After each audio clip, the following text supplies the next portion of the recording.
Chapter 5. The following days seemed to go by in a blur, as Will became familiar with his new surroundings. The dinner that Urgle held for him in the castle dining room was a pleasant enough occasion. As it was an official function, craft masters such as the armourer, horsemaster, and scribe master were all in attendance, as well as the knights attached to the castle and their ladies. The faces and names were a blur, but Will knew that over the coming weeks he would begin to remember them, and assign individual traits and characters to each person. For their part, they all seemed curious to meet the new ranger, and Will was sufficiently pragmatic to realise that a certain reputation preceded him. As the former apprentice of Holt, one of the greatest and most famous members of the Ranger Corps, Will would always have enjoyed a degree of celebrity. But he was also the one who had discovered and thwarted the secret plans of Morgorath, the evil lord of rain and night, when he attacked the kingdom little more than 5 years ago. Then he had served as protector to the Princess Cassandra during her captivity by the Scandian sea wolves. That particular interlude had been rounded off by a major battle with the Temujai, the fierce cavalry from the eastern steppes, and finally, the signing of a non-aggression treaty with the Scandians, a treaty which still held to this day. In fact, it was his part in securing the Hallesholm Treaty that had given Will the name by which he was known these days, Will Treaty. Raised as an orphan at Castle Redmont, he had known no family name in his childhood. So perhaps it was natural for people to be surprised at his apparent youth, and even, in some cases, to assume that they had mistaken him for some other ranger, someone who must be older and far bigger in stature. In the years he had spent with Holt, Will had often witnessed the disbelief evident on people's faces when they first met the small, grey-bearded man, whose untidy hair looked as if it had been cut with his own sax knife. People expected their heroes to live up to a romantic ideal. The fact that most rangers were on the small side, albeit wiry, agile, and fast-moving, seemed to go against general belief. So Will faced an air of puzzlement and even mild disappointment as he met his new neighbours, particularly among the ladies of the court. Seacliff was a backwater, as he had surmised, and the arrival of a celebrity, one who had been thanked personally by King Duncan for protecting his daughter, was cause for great anticipation. If the reality was not quite up to people's expectations, that was simply too bad, he thought. For his part, the more he saw of Seacliff, the more his own sense of disappointment grew. It was a pleasant fief, set in a beautiful part of the kingdom. But the years of peace and safety had brought with them a sense of carelessness and neglect in the castle's garrison. And the blame for that neglect could only be sheeted home to the Baron and his battle-master. It created an awkward situation for Will, as he felt a genuine liking and respect for both men. But it was undeniable that the readiness and training among the knights and men-at-arms maintained by Urgle was way below the acceptable level. For days he had considered how he might bring the matter to the Baron's attention without causing offence. He had hinted as broadly as he could that things seemed a little too comfortable. But Urgle and Norris had laughed off the comments, seeming to take them as compliments on the relaxed and enjoyable way of life in Seacliff. Every baron in the kingdom was required to maintain a force of mounted knights and men-at-arms to ensure the king's peace in the fief. And, in the event of war, each castle would send its men to join the king's army, under the leadership of King Duncan and his inner council. A large fief such as Redmont would maintain a force totalling several hundred mounted warriors and infantry. Seacliff, as one of the smaller fiefs, was required to field 6 knights, 10 battle school warrior apprentices, and an infantry force of 25 men-at-arms. An irregular force of 15 archers was also available if needed. Its members drawn from among the villagers and farmers living nearby. In several weeks at Seacliff, Will was yet to see any formal drilling of the knights and men-at-arms. There was some weapons drill, held on what seemed to be a haphazard basis, but no real program of training and practice, the sort of constant work that warriors needed to maintain their edge. In addition, the battle school apprentices, under the overall guidance of Sir Norris and his 2 senior knights, were sloppy in their drill, and even to Will's young eyes, their skill levels seemed to be behind their contemporaries in other battle schools.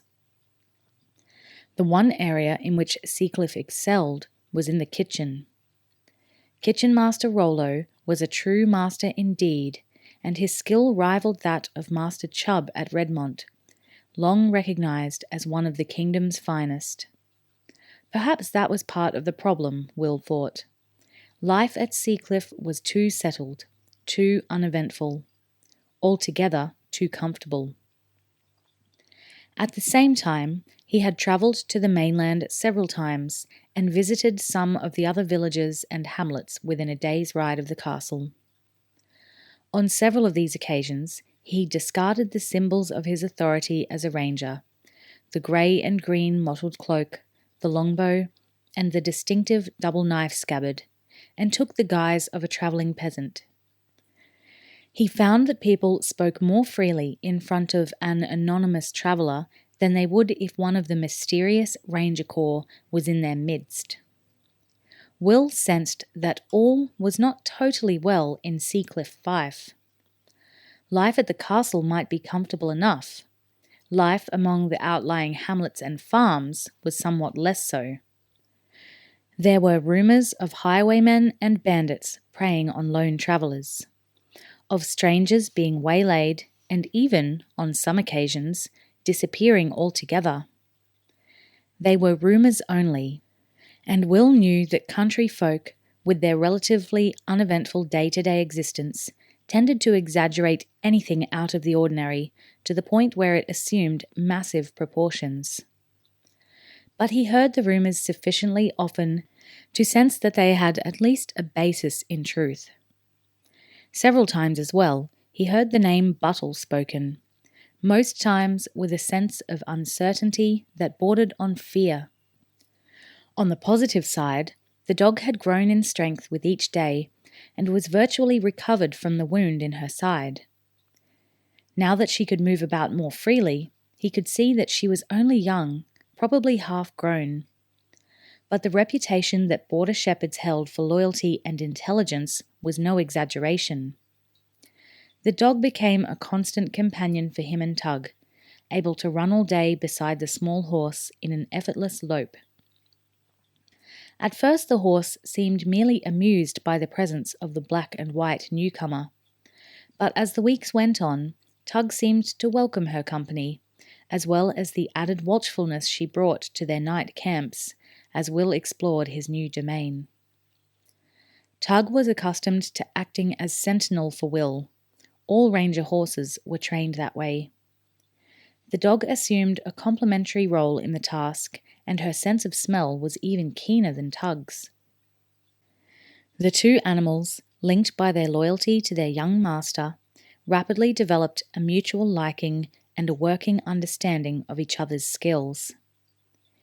It was 3 weeks after Will arrived at Seacliff that events contrived to bring matters to a head, at least as far as the unsatisfactory training of the Baron's forces was concerned.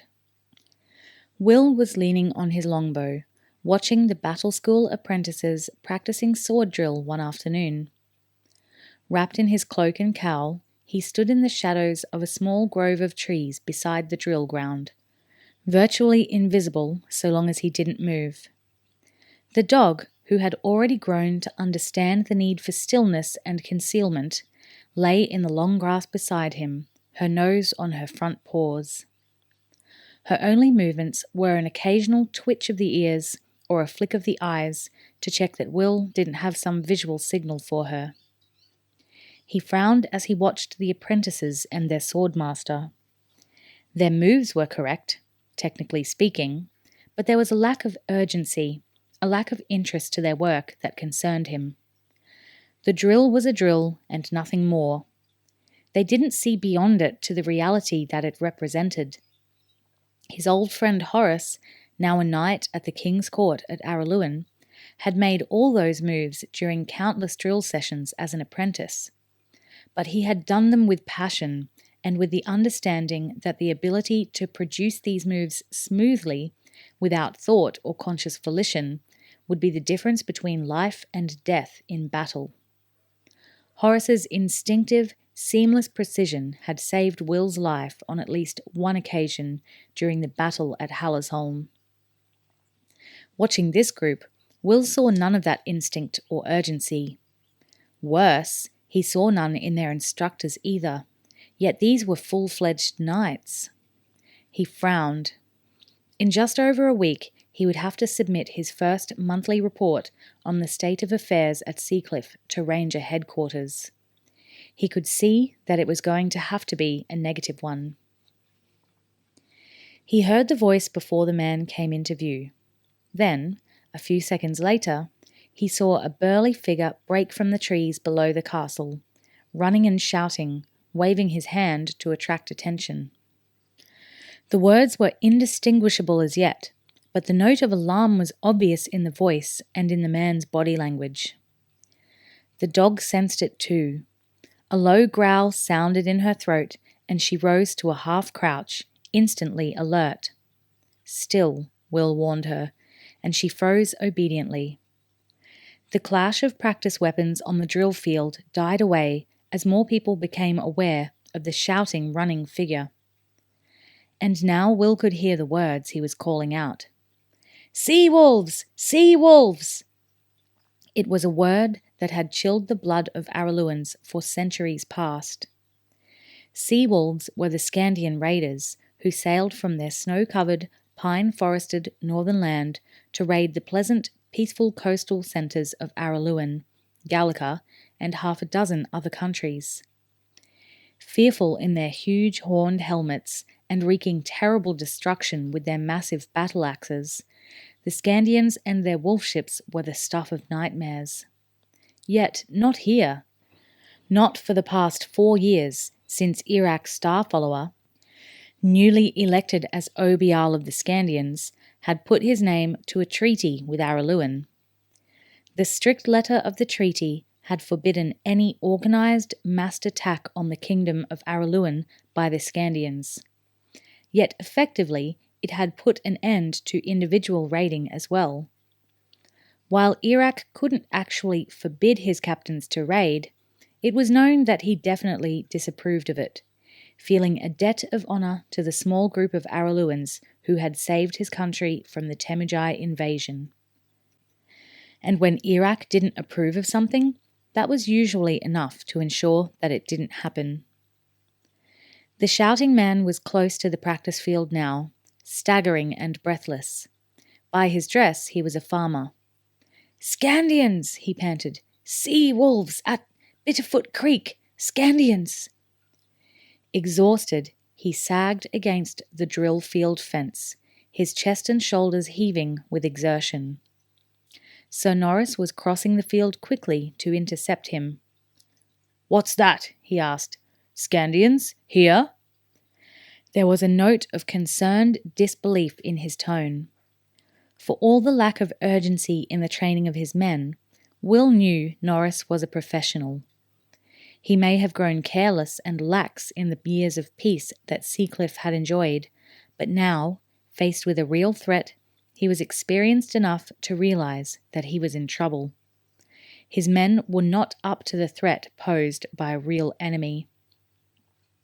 The farmer was pointing back the way he had come, nodding his head to confirm the truth of what he had said. "Scandians," he repeated. "I saw them at where Bitterroot Creek flows into the sea. Hundreds of them," he added. And this time there was a buzz of concern from the apprentices and knights who had gathered around him. "Silence!" Norris snapped. Will, approaching unseen, spoke directly to the farmer.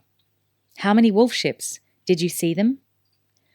The farmer turned to face him, a wary look crossing his face as he realized he was talking to a ranger. "One," he said. "Huge it was, with a huge wolf's head on the prow. I saw it plain as day." Again there was a mutter of fear and speculation from those around him. Norris turned angrily, and the sound died away. Will met the battlemaster's eye. "One ship," he said. "That'll be 40 men at most." Norris nodded agreement. "Closer to 30 if they leave a guard on board," he said. Not that this made the situation too much better. 30 Scandians on the loose on Seacliff Island would be a virtually unstoppable force. The ill-trained, unfit men-at-arms and out-of-practice knights who constituted the defence force at Norris's disposal would offer little opposition to the wild pirates, and Norris knew it. The battlemaster cursed his own laziness, realizing that he was to blame for this situation. It was his responsibility to do something, yet he had another responsibility as well, and that was for the lives of the men he led. Taking them into battle against a hardened, battle-ready band of Scandians would be tantamount to taking them to their deaths. Will sensed the knight's twin predicaments, practical and moral. "You're still badly outnumbered," he said. The nominal force of men-at-arms was 25, but at short notice, Norris would be lucky to raise 20, along with 3 or 4 of his knights at best. As for the apprentices, Will shuddered at the thought of opposing a force of determined Scandian axemen with the sloppy group he had been watching. Norris hesitated.